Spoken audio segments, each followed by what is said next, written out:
Hi, welcome back to Cedar Porch Homestead. I'm JR, and we're hitting that time of year again where we have to start talking about our meat birds. Now, our meat birds, we are going with a little bit different breed this year. Typically in the past, we have gone with Jumbo Cornish Cross. Now, over the years, we have had a few problems with the Jumbo Cornish Cross. This last year when we did a little small batch, we had lots of leg problems with these guys and we just weren't really happy. I talked to a person with one of the main hatcheries, and what they told us is that there's only like 3 or 4 companies in the US that actually control the egg production of those Jumbo Cornish Cross birds. Now, we are all about hardy birds. We want something that's going to really thrive out on pasture and do really well on grass. So what we have decided to go with this year is a breed from Hoover Hatchery. It's called the Red Ranger. It's like a Red Ranger. It meets out, I guess, supposedly quite a bit like a Jumbo Cornish Cross, but they are designed or bred to do better on grass. Now, 1 month ago, my girls did me a huge favor while I was at work, and they picked up our birds from the post office.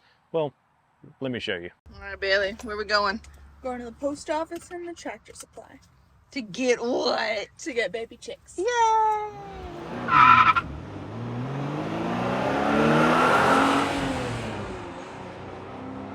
They already louder than your quail? Oh yeah.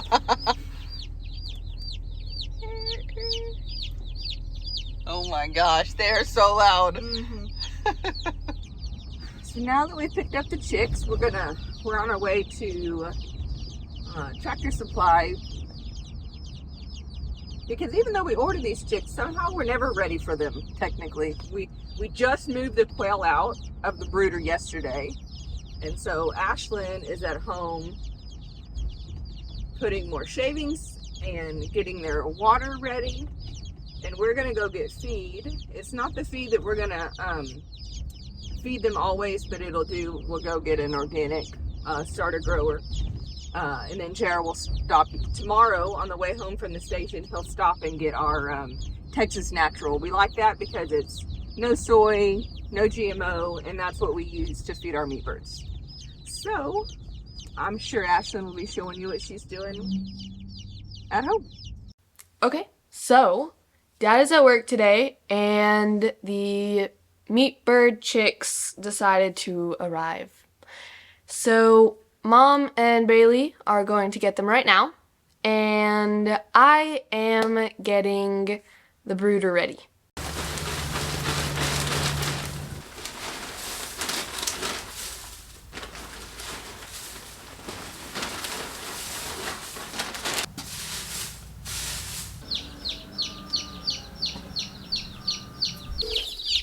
Aww. One of them pecked me on the way. Oh, they're so fluffy. Look how cute they are.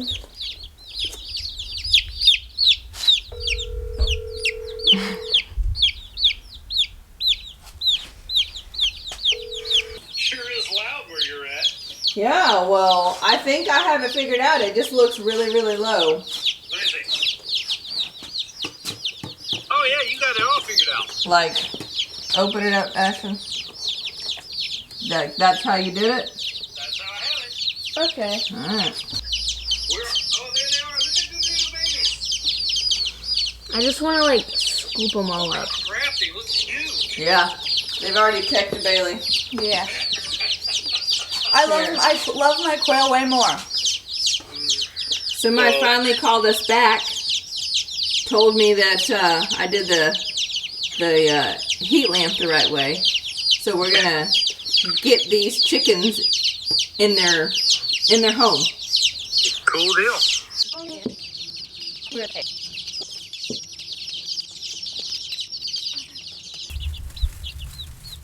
There's the chicks. They're all set and underneath the heat. So they did me a huge favor, got those birds all lined out in the brooder. Now they have been in the brooder for 1 month. Now that is typically a little bit longer than what some of the Jumbo Cornish have gone, but these birds have really kind of grown up. They've gotten a lot bigger. They're not as big as what the Cornish are at the same rate, but that's okay. They don't eat as much. And I have noticed that they are extremely hardy birds, and they look like they are meeting out really well at 4 weeks old. Now I can tell you all about these birds, but seeing them is probably the best way. They're here in the shop. Now we're gonna be really quiet because it is Courtney's office hours and she is on a phone call right now, but we're still gonna do what we have to do.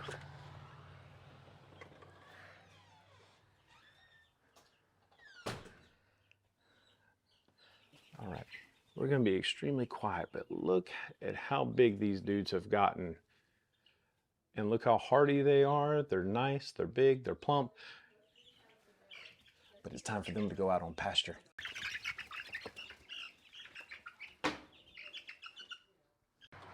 Come on.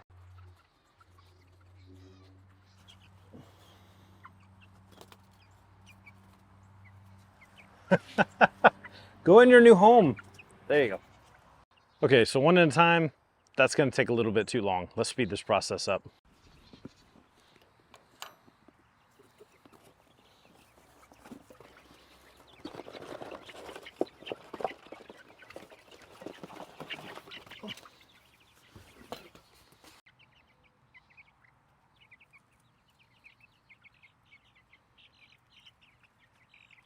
Well, good morning. It is the first day that these guys are going to be moved in the tractor this morning. Now, they did great overnight. They did a wonderful job of eating, drinking, picking through the grass, getting all those bugs and fresh grasses and getting their greens in the diet. Now, this is what Joel Salatin would call moving your chickens to a fresh salad bar. We're gonna move these guys up to fresh grass. We're gonna do this every morning while the dew is still moist on the ground. It's going to trigger these guys into scratching, moving around, chasing all those bugs, doing what chickens do best, being the chickenness of the chicken. So we're gonna move these guys right now onto this fresh grass. Now, this is gonna be their first move, so it might be a little cumbersome trying to train these guys to move up with the tractor every day, but let's check it out.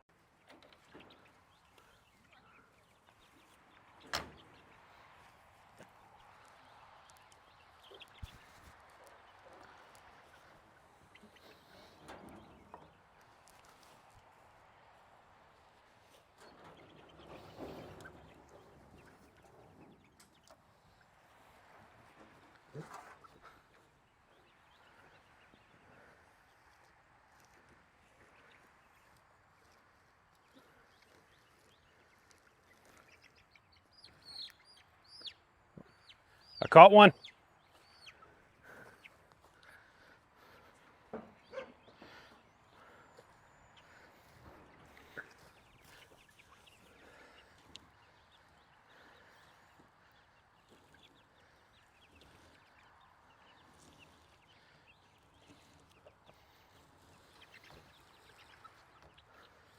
All right.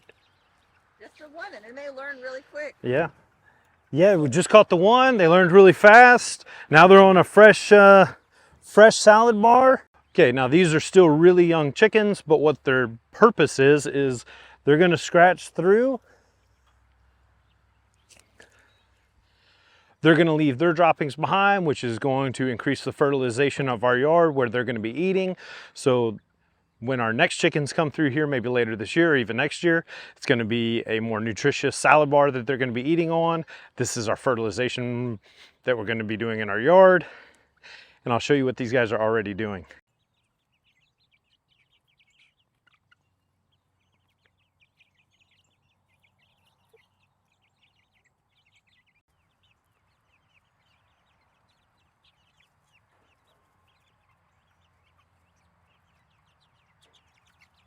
Okay, for the most part, that's all we have to do with these guys. Now we're gonna move them once a day for the next 3 weeks. The final 3 weeks, we're gonna be moving them twice a day, once in the morning when we do morning chores, once in the afternoon when we're doing our afternoon chores. And that's because as they get bigger, they're gonna do a lot more damage to the grass, and we wanna give them that fresh salad bar on a continual basis. Now, one of the things I've immediately noticed with these Red Rangers versus the Jumbo Cornish Cross is these guys are voracious. They don't sit down a lot. They're constantly on the move. They're constantly looking for that fresh grass or fresh bugs. Whereas the Jumbo Cornish, even at the 4 weeks old, they'll move around a little bit and then they kind of go docile and they'll sit. These guys seem to be a lot more vigorous than what we have experienced with the Jumbo Cornish. So we're extremely happy so far with the Red Rangers.